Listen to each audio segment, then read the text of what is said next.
বাসায় থেকে থেকে একঘেয়েমি হয়ে গিয়েছি, এই জন্য ভাবলাম কোথাও থেকে ঘুরে আসি। তবে একটা সময় ছিল কোথাও যদি বেড়াতে যেতাম, ঘুরতে যেতাম, এত আনন্দ লাগতো, মজা লাগতো, কিন্তু এখন আর লাগে না। কারণ যেই দিন থেকে সংসারের দায়িত্বটা নিজে নিয়েছি আসলেই অনেক কষ্টদায়ক হয়ে যায়। আপনারা হয়তো অনেকেই ভাবছেন কেন এই কথা বলছি। আসলে আমি, আমার ছেলে মেয়ে ও সাথে আমার শাশুড়ি বেড়াতে যাব, আর মনির বাবা কিন্তু বাসায় থাকবে। এই জন্য মনির বাবাকে অনেকগুলো রান্না করে এরপরে সংসারে যত কাজ আছে সবকিছু সেরে গুছিয়ে তারপরে কিন্তু আমাকে যেতে হবে। এই জন্যই এইগুলো বললাম আর কি। তো যাই হোক, মনির বাবার জন্য কি কি রান্না করে গেলাম, এছাড়া সংসারের কিভাবে সবকিছু গুছিয়ে গেলাম, সবকিছুই থাকছে এই ভিডিওতে। পুরো ভিডিওটি দেখুন, আশা করি অনেক ভালো লাগবে। এই তো সকালে নাস্তা খেয়েই কিন্তু শুরু করে দিয়েছি আজকের ভিডিও। আর দেখতেই পাচ্ছেন অনেকগুলো তাল আছে। আজকে কিন্তু আমি বাগানে যাইনি, দাদাকে পাঠিয়েছিলাম, আর দাদা এক বস্তা তাল এনে দিয়েছে। সব তালগুলো কিন্তু ভালো ছিল না, এই কয়েকটাই ভালো ছিল, আর বাকি যেগুলো ছিল ওইগুলো আমি রেখে দিয়েছি আঠি করার জন্য আর কি। এই তালগুলো ঘুষে তালের ভিতর থেকে রসগুলো বের করে নেব, তবে প্রথমে রান্না করে নেব, তারপরে করব। আজকে মনির বাবার জন্য বেশ অনেকগুলোই তরকারি রান্না করে দিয়ে যাব। আসলে আমরা কয়েকদিন থাকবো এই জন্য আর কি। এইখানে আছে ইলিশ মাছ ও খাসির মাংস, এইগুলো আমি হাতে মাখিয়ে রান্না করব। প্রথমে আমি এই তো খাসির মাংসগুলো খুব ভালোভাবে ধুয়ে সব মশলাগুলো দিয়ে দিয়েছি, এখন হাত দিয়ে ভালোভাবে মাখিয়ে নেব। খাসির মাংসগুলো আমার খুব ভালোভাবে মাখানো হয়ে গিয়েছে, এখন আমি চুলায় বসিয়ে দিয়েছি। এরই ফাঁকে ইলিশ মাছগুলো কেউ রেডি করে নেব রান্নার জন্য।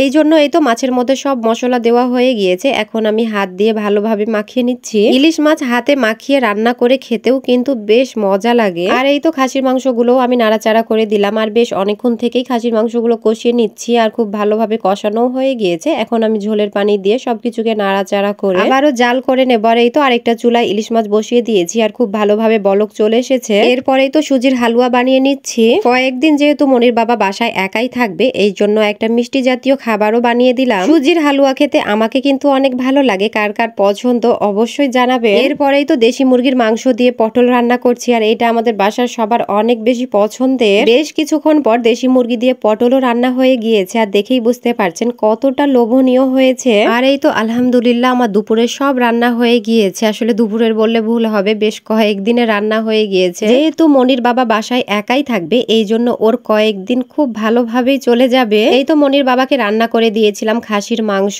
পটল দিয়ে দেশি মুরগির মাংস, ইলিশ মাছের ঝোল, সুজির হালুয়া, আলু দিয়ে গরুর ভুড়ি। আর এইটা কিন্তু আগে থেকেই রান্না করা ছিল, ফ্রিজে ছিল, আমি শুধু এখন বের করলাম। এরপর ডাল, আলু করলা ভাজি। এই তো সব কিছু রেডি হয়ে গিয়েছে। আসলে এখন যতটা আপনাদেরকে সহজেই দেখিয়ে দিলাম, মনে হচ্ছে খুব তাড়াতাড়ি রান্না হয়ে গিয়েছে, কিন্তু আসলে তাই নয়। এতগুলো রান্না করতে আমার সত্যি অনেক বেশি কষ্ট হয়েছে, এছাড়া অনেক বেশি সময় লেগেছে। এতগুলো রান্না করেও কিন্তু আমার কাজ শেষ হয়নি। এই তো দেখতেই পাচ্ছেন তালগুলোর এরকম করে খোসা ছাড়িয়ে একটা গামলায় রেখে দিয়েছি। এখন কিন্তু ঘুষে তালের মধ্যে পিউরিগুলো বের করে নিতে হবে। আসলে আমি যেহেতু কয়েকদিন থাকবো, এই জন্য এসে কিন্তু গাছে আর তাল থাকবে না, সব তালগুলো পেকে যাবে, পড়ে যাবে, এই জন্য আর কি। এখন শত কষ্ট হলেও আমাকে ঘুষে তালের পিউরিগুলো বের করে ফ্রিজে রেখে দিতে হবে। তবে এতগুলো তাল আমি ঘুষে নেইনি, আসলে কয়েকটা তাল ঘুষেছিলাম, এরপরে সবগুলো ফেলে দিয়েছি। আজকে যেহেতু প্রচুর ক্লান্ত ছিলাম, এছাড়া এতগুলো প্রয়োজনও নেই, সব মিলিয়ে আর কি এতগুলো তাল ঘুষিনি। যে কয়েকটাই তাল ঘুষেছি আমার কিন্তু হাত ব্যথা হয়ে গিয়েছে, যেহেতু সারাদিন আজকে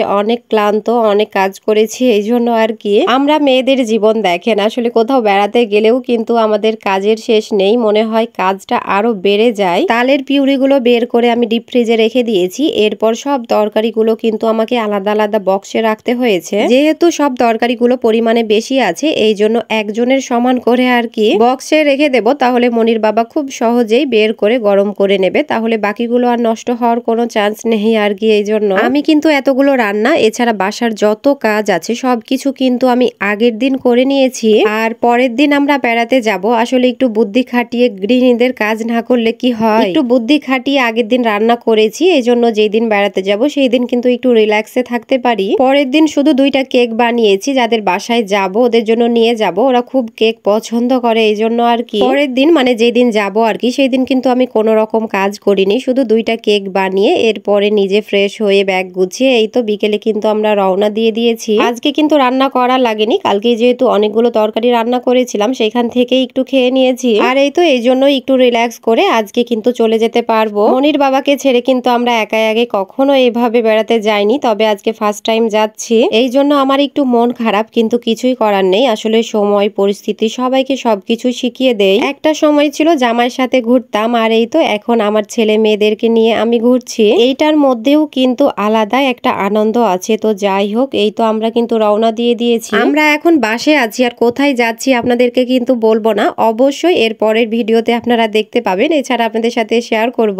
আর আপনারা যদি বুঝতে পারেন অবশ্যই কমেন্টে জানাবেন, আমি কিন্তু আপনাদেরকে ক্লু দিয়ে যাচ্ছি। এই তো দেখতেই পেলেন, একজন গৃহিণী তো বাসায় কাজ করেই, এরপরে যদি কোথাও বেড়াতে যাই তারপরেও কিন্তু তাকে বাসার সমস্ত কাজ এছাড়া কতগুলো রান্না করে দিয়ে আসতে হয়। তবে আমি মনে করি এর মধ্যেও কিন্তু অনেক আনন্দ আছে, কারণ নিজের যেহেতু সংসার, আলাদাই একটা মায়া আছে। এছাড়া যেহেতু জামাইকে রেখে আসছি, সে অনুমতি দিয়েছে আমাদেরকে ঘুরতে যাওয়ার, তার জন্য তো রান্না করে দিয়ে আসতেই হবে। যদিও রান্না করতে একসাথে কষ্ট হলেও আলাদাই একটা মজা লাগে, ভালো লাগা আছে এর মধ্যে। তো যাই হোক, এই তো ছিল আপনাদের সাথে শেয়ার করার। পুরো ভিডিওটি যদি ভালো লেগে থাকে অবশ্যই একটা লাইক, কমেন্ট ও শেয়ার করে দেবেন। ধন্যবাদ সবাইকে, আল্লাহ হাফেজ।